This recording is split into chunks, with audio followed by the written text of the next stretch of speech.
Well, Councilman, I appreciate you coming today. Thank you for filling in for our Mayor Pro Tem who's away. So anyway, I don't even know where to start. Right. We haven't had a mayor's brief since the last meeting. We've been through budget stuff. We've had a meeting. We have a lot of forward-looking stuff, and we only have 25 minutes. So maybe we'll just start on something and just commit to having to do a little series here over the next day or two and try to pull it all together. But, what's fresh on my mind is the budget. Right. And so I don't know about you, but I have gotten all kinds of commentary from folks out in the general public wanting to look at the budget. And I got a couple things I just want to say. And, and it goes like this. We did spend more than we should have. We reported it to the LGC. Right. The auditor came in. We told the auditor exactly what he would find, and he confirmed it. Correct. I mean, he did. And so the problem was we increased the number of FTEs. I say it wasn't a council decision, but our manager increased the number of FTEs. And that was about half the money a year, and the other half was on stuff. And we've got an accounting of it. So what's different now is that we have new people in the manager's role in the form of Elton Daniel and Cheryl Spivey, new HR director, new budget coordinator.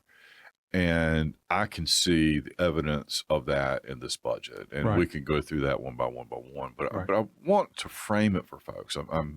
I get it. I understand the frustration and the anger, and I certainly am.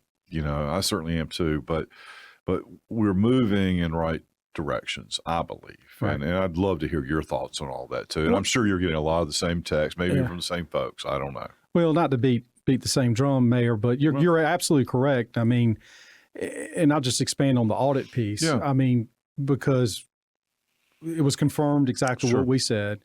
But one thing that we did as a city add or requested, and it was added by the auditor's office, is all the backup material. So if people pull that audit out and look, they can see how the decisions were made, the information that was provided to us. And that was done purposefully so people could get an idea of how decisions were made. Right. And then the budget is, I've got some stuff in front of it, but the FY25 budget was $313 million. Right. And then the revised where we are now is $285 million. And then what's being proposed is $270 million. And I'm rounding here, and I'm not, so that going from 25 to 27, you've got a reduction of what's that, $45 million? Yeah. Well, and I'm just another point that just kind of hit me in the face when you're talking about it.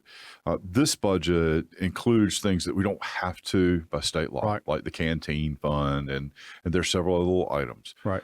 But our manager, in order to be as transparent as possible, has included every single number that he knows to include, even if it's not required. So, I've had even a couple of criticisms about that. That's not really technically a state budget number. That's really not what you're supposed to have. Well, we know that, but this is all the money we have coming from every source that we have it. Right. And just say that number again. It went from 313 and down to 270 million proposed. 270 million. And that's all in everything. All in everything. And, there've been a lot of cuts in and going back to the audit and the monies that were spent, you're talking about the FTEs, the spending on staff, which was huge. But the other piece is, because we've heard it and you see it on social media and people call you up and say, who stole the money? Right. Well, spend on FTEs. But then the other thing is, we paid cash on items that we should have financed. Well, yes, and no, and not to belabor this point, but I think it's important to point out is that pre-COVID and post-COVID, almost like the birth of Christ, right? It changes time, right? There's before and there's after. Before COVID, we could order something up and it would literally be there within the year. Right. Now, we have to order it, and it might be 3 years out. In order to get preferential treatment, you have to write cash, a check for it, right? And so that puts you at the top of the line. Well, and when you think you have a lot of money, that's a smart thing to do. It's not a bad thing to do, and you get some discounts associated with it, and. Right. But had we known, we absolutely would have financed this and maintained as much cash as possible. Correct. So, I guess it just, when no money no one has proven to me that any money has been stolen or anything. So I think the auditor's office has confirmed everything. Yeah. And now we sit today. And I'm going to say this, and this may probably something I shouldn't say, but I'm going to do it anyway. I kind of almost wish that we'd found somebody who's stolen some money. Right. I mean, I hate to say it, but, to be able to say it went there, right, and be able to deal with it at some way would make this an easier conversation. Right. In a lot of ways. And so I know that's probably not going to be very popular. I can't wait to see what social media is going to say about that. And while we're on the audit, you contacted the auditor's office after everything kind of blew up with this utility billing and made the request for them to come in and audit. That's right. And I think hopefully that's wrapping up. I didn't know it was going to take as long as it has, but so well, on that, I mean, I talked to the manager. He had a conference with the auditor earlier in the week, and he's gotten a preview on it. I have not necessarily been privy to it. I don't think council's been, given that information. And I think that the release of that will be the end of May or the beginning of June. Okay. And that's really all I know about it. Right. So anyway, and we're trying to get everything in order. And while we're doing that, in the meantime, we've got this Senate Bill 1076 that has that's come up. Right. And yep. I don't know how you want to frame that one or talk about. There's no framing to it. It is what it is. Well, let's go over the budget process where we are, and then let's talk about 1076 and the impact that it will have, right? Sure. And at least from my perspective and perhaps yours as well. But I think we start with, this is the manager's proposed budget. Right. We just finished that today. I mean, it's been, I think it was scheduled for 2 days, but it's taken us 3. Right. We still have public safety to go. We still have public safety to go. You're right. And we have the manager's report itself, but it's substantially done. Right.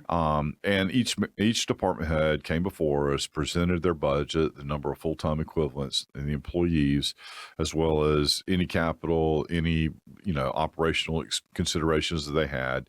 And everybody on council was able to ask them questions. And so we now, I think, have a pretty good idea of how it's built. And it doesn't mean there can't be some refinement here. It doesn't mean there might not be some expense reduction opportunity, but I felt like it was more than a respectable first blush, and I'm maybe even as a final budget. I felt like there's enough conservatism built in that. Then, and what I mean by that is, I think the revenue is slightly understated, and I say that because we got a rather large bad debt expense that I think that we will exceed. I think that the architects of this were conservative in the revenues that they projected, and I think that's right. Right. And I think the expenses have been scrubbed pretty good. I mean, I didn't see anything that just screamed at me as I reviewed it line for line for line. And then hearing it today, I didn't see anything that screamed at me. Maybe you did. No. No, I agree. Overall, nothing really. And there's a few nuances in there that we're going to talk about later. And there is a group within the city council, including myself, 5 of us, who've emailed the city manager with some requests. Right. And some of them might be demands, but they are. Well, there was a whole conversation about that today. Yeah. But the point I'm making is there are some items. I don't think it's going to be a huge impact, but there will be an impact with that. So there's more discussion to come with that. And I think yes, absolutely. There has to be discussion on that. And I've seen the list, and I think on balance, I mean, I'm in agreement with virtually everything you've placed in there. I think you and I have had some little sidebar conversation. I'm not sure how you get from a couple of those items from A to B in 30 days or less, but that's a how-to kind of question. But certainly it's headed in the right directions. Correct. And I think it's a real discussion, and I can't wait to hear the manager's response to it. He committed to coming back at the next session and say, okay, well, I didn't respond because we're already doing these things. Well, okay, what are those things? Right. Let's hear them. And then let's refine that in terms of, okay, this is the desire of majority council, and you led that initiative. of, okay, this is the desire, this is what we're trying to accomplish. How did you accomplish it? And is that satisfactory to the group and to the council as a whole? I think that's exactly how this thing's supposed to play out. And, voted up, voted down, but that's the conversation that needs to occur without question. Right. So, but anyway, overall, from what the revised budget is, his proposed budget is reduced by $16 million. Yeah. So, we're going in the step in the right direction. But I think it's also worthy to note there's a lot of things, especially some maintenance type things that it's being deferred. Yes. So, moving forward, we're gonna have to address those. Yes. So we need to be aware of that as well. Yes. So. No question about it. And, I asked those questions when we were talking to the utility funds. How do you feel about deferred maintenance? How do you feel about infrastructure? And I was pleasantly surprised that each one of those individuals said, we think we're okay.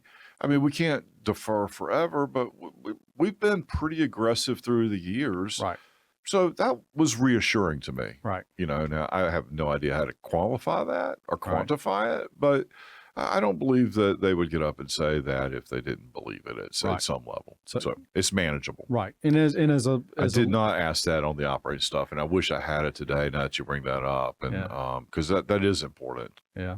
Well, as a leader, I with the folks that we have in place now, I do find some comfort with what they're saying, and that's the crust of the problem, because we are you, the mayor, I'm part of the council, and we depend a lot on the people, totally on the people that work there. Sure. Because you don't want me fixing and working on some of these things.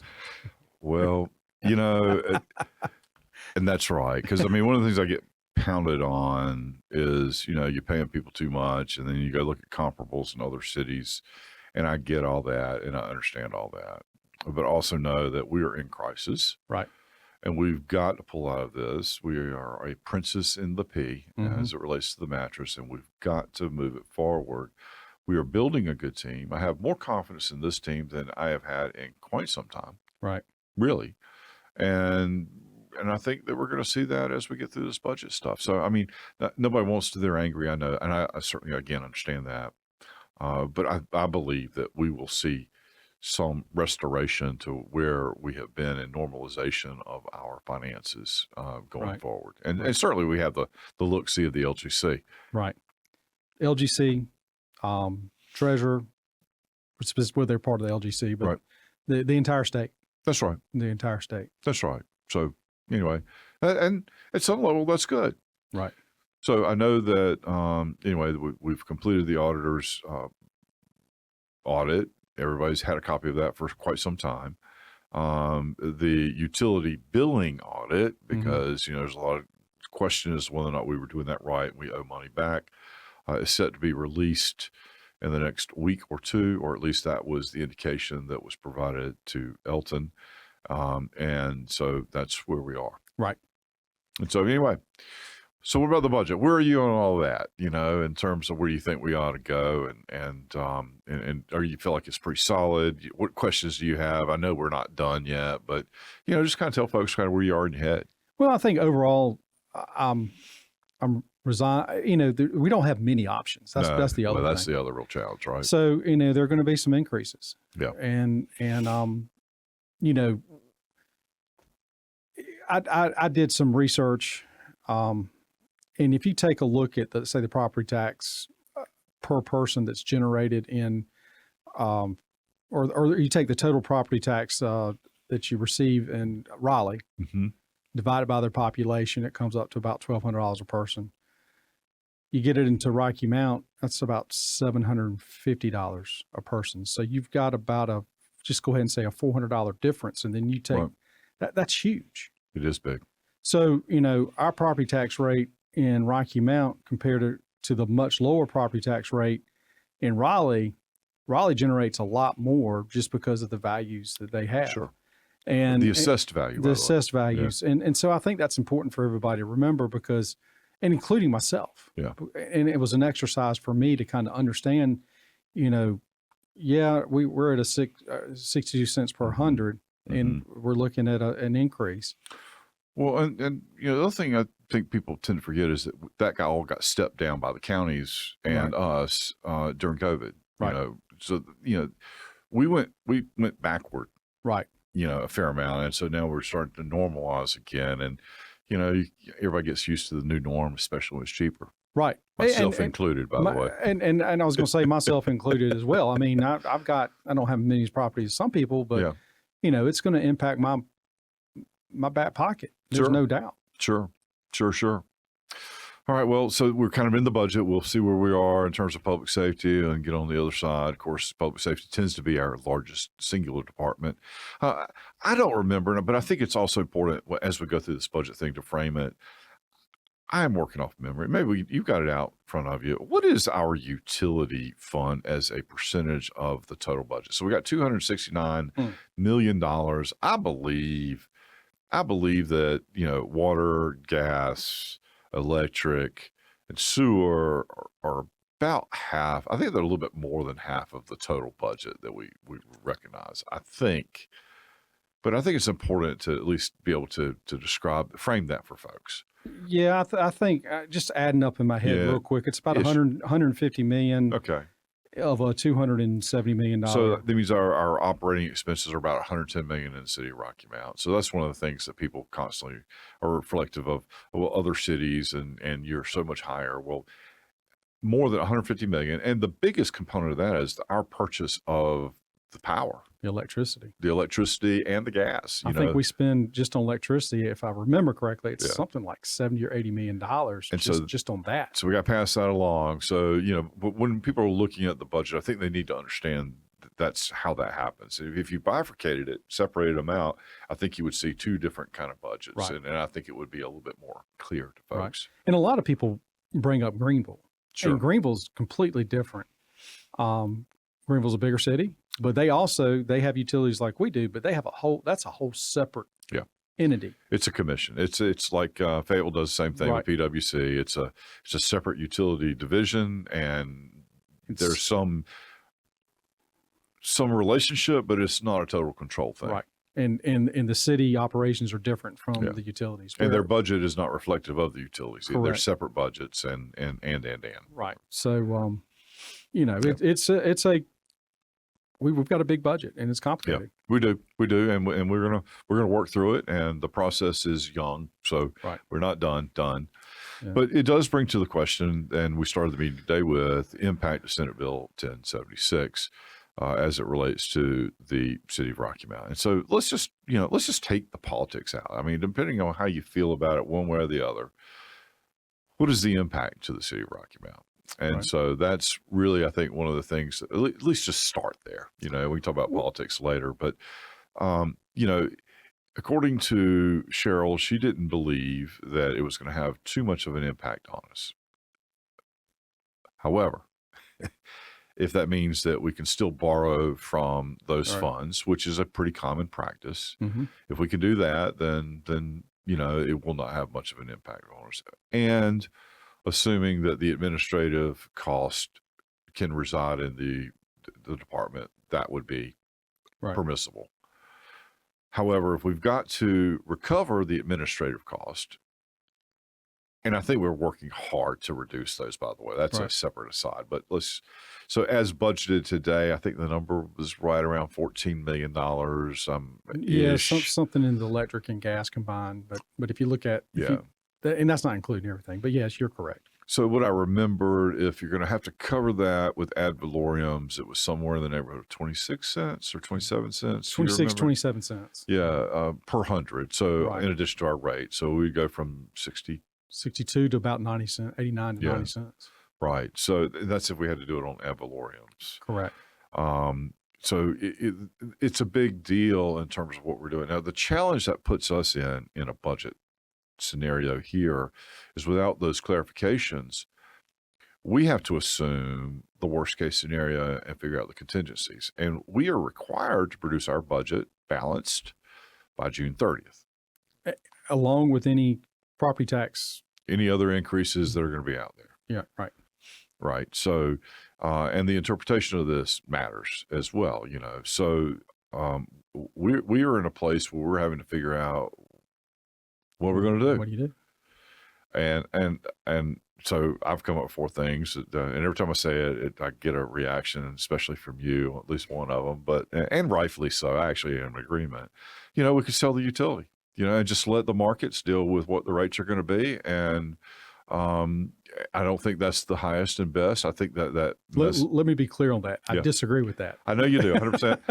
And let me be clear, I do too. Okay. However, if you're considering what options we have before us, that's one, is to sell the utility, let the market then determine what the pricing is going to be. Right. And whatever proceeds we have, generate some sort of interest off of it to help us augment whatever we need to keep our property taxes low. The other is to drastically reduce our programming. And so it would take our budget effectively from 87 million down to That's right. 62 million. That's right. That's right. And so that's 72. It's called 110 to about 72. Okay. So and I want people to understand that because we just talked about it, right? So the utilities are about 150 million out of the 260 million that's proposed, 169 proposed. Right. So to reduce another 14 out of that gets you to a little less than $100 million. Right. But that's a lot. So that's that's about a 14% decrease. And I think, again, you might can scrub it and find some stuff, but I don't 14% starts to cut to the quick. Yep. And I know people calling for my salary and I don't think my whatever is going to make an impact on this, but regardless. So I think you just got to look at what that really means. Right. What that really means in terms of trash pickup, what that really means in terms of police and fire and all these other services that we expect. And I think it's worth noting, Mayor, that let's say SB 1086, 76 does make it through the House and becomes law. I don't think anybody would ever see a reduction in their rates on electric or gas. No, as I've said before, those issues are bifurcated. We had challenges with our utility pricing right long before now, and so I don't think anything. And I keep pointing out that look, Duke Power has asked for, was it 16% increase over the next 2 years from the Utility Commission? It was a lot, but what did you just say? 16. Oh, okay. Yeah. I think that's right. I think it's like 9 and 7 or something like that. Right. But with our 15% increase, we are still cheaper. Correct. Than Duke Power. Our gas rates are still cheaper than what you can find out in the marketplace. And so I think that, that's just something people need to understand. Right. So anyway, really cut services. Right. Sell the utility, go up on the ad valorums. Right. Is there another option? I don't know, but going back to what I disagree with adamantly, selling utilities. But let's just say that was on the plate and that happened. People would see approximately a 50% increase in their electric rate where they are now. Right. And I just want to be clear with that. And an increase in gas as well. Every one of the options I've just mentioned are terrible for the consumer, and the consumer in this case being those who either buy utilities from us, right, whether they live in city limits or not, right, and residents of the city of Rocky Mount. Right. Our stakeholders, all of them. It's not good for the consumer on balance, and I think that's why I believe the bill is short-sighted. Now there are people out there celebrating it because they think that it's punishing, I guess, us, the council, and it's not. I mean, it ultimately punishes the consumer. Correct. And that's really the point. But we still have to figure out how we're going to balance this budget by July 1. Right. And so if you take $14 million out of the budget that we are eligible to be able to use, that's challenging. Now, it's unclear. I want to be clear. I want to point that out. It's unclear whether or not we have to remove that $14 million. We don't have a clarification on this. We don't have a clarification on some of the other things if we can borrow. If those are in place, then this is largely a non-event. Yeah. True. Now, can we go to the politics? Absolutely. Go to the politics. We got 3 minutes to go. So I just want to, were you ever contacted before this bill hit the floor. I was contacted about 40 minutes before it hit the floor. And that was just to tell me it was going to hit the floor. And so, and I asked today in the meeting, no one was consulted. It just occurred. Right.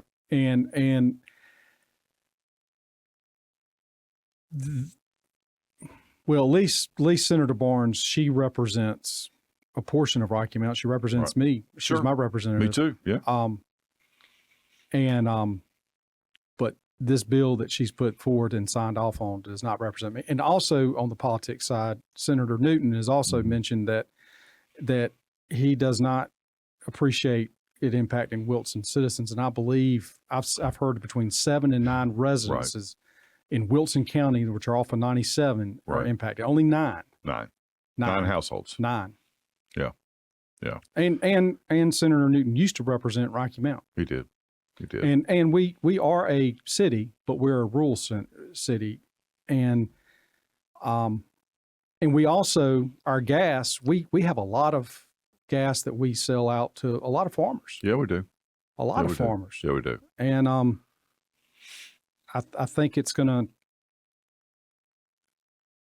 and it's helped those farmers out. Well, there's no question that our utilities are among the cheapest out there. Right. Even amongst those in other communities our size, some bigger. Right. And certainly the Duke Powers, the Progress, the various other gas utilities out there as well. We are just more affordable. There's no question about it. Yeah. So from a political side, even after the increases that we made to kind of get it in line, I think other actions could have taken place. They would have known that we are impacting in this current budget. Yeah. Have made some reductions and moving forward that they would have learned that if they had made contact with us. And so I think it's short-sighted, and I'm disappointed. And quite frankly, I know it's an election year coming up, and you have to wonder if that's part of the election. Sure. Well, and I'll say this, we've gone through an audit for every year. So if we had tripped the wire somewhere, there is some responsibility for somebody to say, hey, wait a minute, you tripped the wire. Right. So anyway, our indication is that we've not taken more than 3%. The question is whether or not the administrative fees are considered part of that or not. So we'll find this out. Right. All right, man, we are so out of time, but look, I appreciate you coming. We've got to get back together when we actually finish this budget to talk about that and the conclusion of 1076, whatever that looks like at the end of it. And then we got to talk about the city council meeting at some point here soon. That's right.